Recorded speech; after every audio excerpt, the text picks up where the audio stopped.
কেন আমি রোনালদোর ফ্যান? এক, মুসলিম উম্মার প্রতি দরদ। রোনালদো সবসময় মুসলিম দেশগুলোর মানুষের পাশে দাঁড়িয়েছেন। সিরিয়া থেকে শুরু করে বিভিন্ন মুসলিম দেশে তিনি কোটি কোটি টাকা দান করেছেন। দুই, পরিচ্ছন্ন শরীর। সারা বিশ্বের বড় বড় স্টাররা স্টাইলের জন্য ট্যাটু করলেও রোনালদোর গায়ে কোনো ট্যাটু নেই, কারণ তিনি নিয়মিত রক্তদান করেন, আর ট্যাটু থাকলে রক্তদান করা কঠিন হয়ে যায়। মানুষের জীবন বাঁচানোই তার কাছে বড় স্টাইল। তিন, ফিলিস্তিনের পাশে থাকা। যখন বড় বড় সেলিব্রিটিরা চুপ থাকে, তখন রোনালদো বারবার ফিলিস্তিনের মুসলিম মানুষের জন্য সাহায্য পাঠিয়েছেন এবং তাদের সমর্থন করেছেন। চার, নেশা মুক্ত জীবন।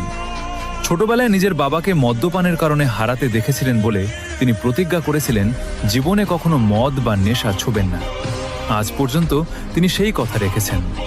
পাঁচ, কঠোর পরিশ্রম ও ত্যাগ। আপনার জন্য বাড়তি পয়েন্ট। তিনি কোনো সোনার চামচ মুখে দিয়ে জন্মাননি।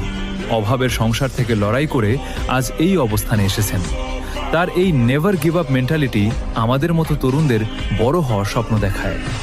ছয়, পারিবারিক মূল্যবোধ। তিনি তার মা এবং পরিবারের প্রতি যতটা অনুগত তা বর্তমান যুগে বিরল। একজন সফল মানুষ হওয়ার আগে তিনি একজন আদর্শ সন্তান। ভাই, বিশ্বকাপ তো অনেকেই জিতেছে, কিন্তু কোটি কোটি কোটি মানুষের ভালোবাসা আর দোয়া সবাই পায় না।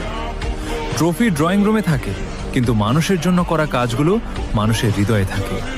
আমি কোনো ট্রফির ফ্যান না, আমি একটা আদর্শের ফ্যান, যার নাম ক্রিশ্চিয়ানো রোনালদো।